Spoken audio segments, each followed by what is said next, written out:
John Hanna of the Foundation for Defense of Democracies is joining us in a Fox Business exclusive. And John, look, as we understand, when it comes to the peace talks, they can't even decide on the guest list. So I'd rather take the new threat first here.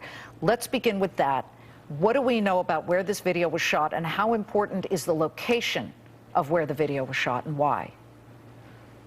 Hi, Liz. This video is almost certainly shot in Syria, and the importance of that is that it is just confirmation of the fact that this Paris massacre back in November was in fact plotted, planned, supported, and directed by the ISIS leadership in Syria. They systematically organized this mass terrorist attack on a European capital, and they're now threatening and saying that this is a serious part of our strategy, not only to be able to fight and build the caliphate here in Syria and Iraq, but to be able to conduct terrorist attacks, mass-style terrorist attacks, anywhere in the West, especially in Europe, but also in the United States. And they're threatening to do more, and we should take them very seriously. Well, they show real organization here, and that's a sad thing, because the peace talks alone cannot show organization. They were supposed to start in Geneva today. John Kerry, Sergei Lavrov, his counterpart in Russia, and a whole bunch of other people. But while ISIS, of course, is not included, it's who would represent the rebels that they're arguing about, because Assad's people would be there too, representing the government. So it's not as if we've had peace talks that actually gave birth to any type of progress. Could this one be that? And does this negative foot that we get started off on really hurt that process? Yeah, I think there's no question that the prospect of any kind of success here in the near term is very, very low. We've already had 2 rounds of these negotiations in 2012, 2014.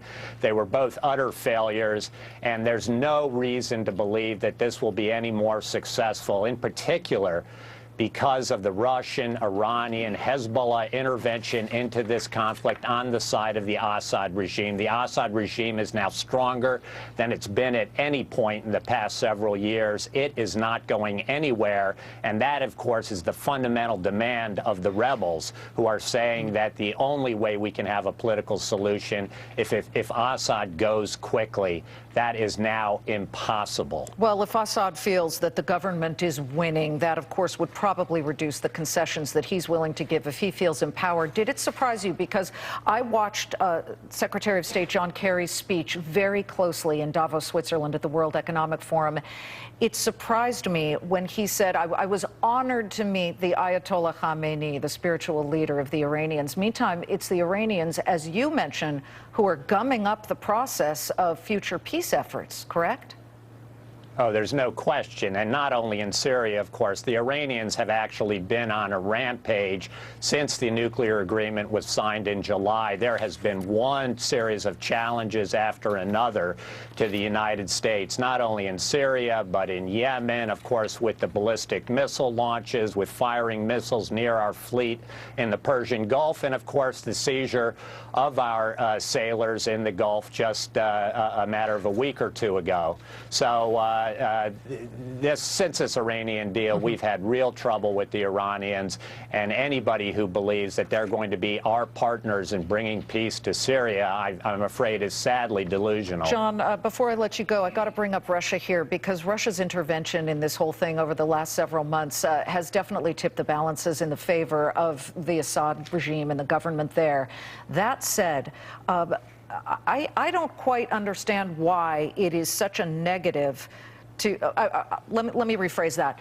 People are saying, if you remove Assad, what goes in there? And is there any plan? So why is it such a horrific negative to keep him there from your standpoint?